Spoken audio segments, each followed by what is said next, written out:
non-existent libido post-Deca only cycle, which is lasting years even now on daily TRT, with my T levels being 1100 nanograms per deciliter, free T 26 nanograms per deciliter. So can you give any advice there for non-existing libido post-Deca? That's tricky because that's going to take a few things to troubleshoot. So I would say that like if you luck out and try the first thing and it works, it's purely luck, but there's definitely a few things that's worth trying. Trying cream. I mean, if you're doing injections, stopping to cream can help.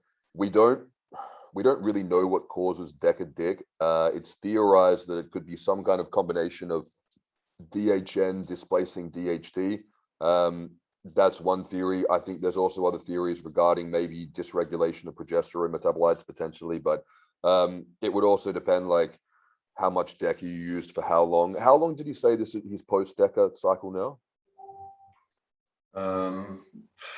Lasting years. Years. Okay, so it's definitely worked its way out of his system.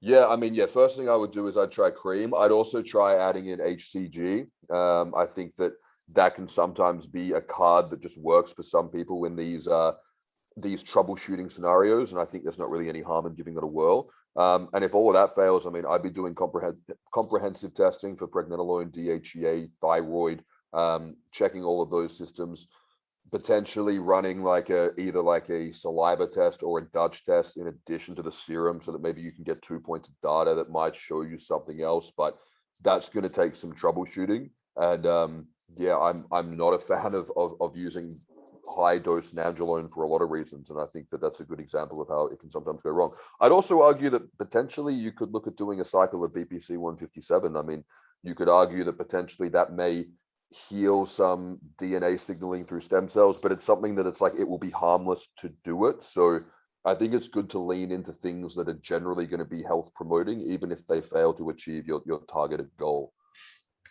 Could this loss of libido be because he did a Deca only cycle because there was no testosterone during that cycle? Yeah, maybe. I mean, whenever I look at Deca only cycles, I assume that people are still going to use like a trace amount of. So I probably got like coffee foam in my mustache. I didn't choose a good drink to have while we're doing this. It's hard to say, like, because I think a Deca only. I mean, it's not Deca only if you run it with 50 milligrams of test a week, right? But I think not having access to those bioidentical testosterone, DHT, estradiol metabolites is harmful for a long period of time.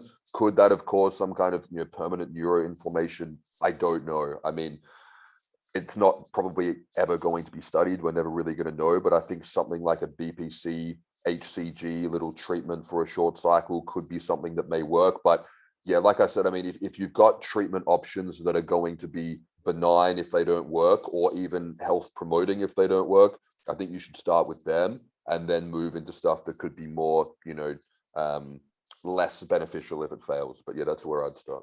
Okay.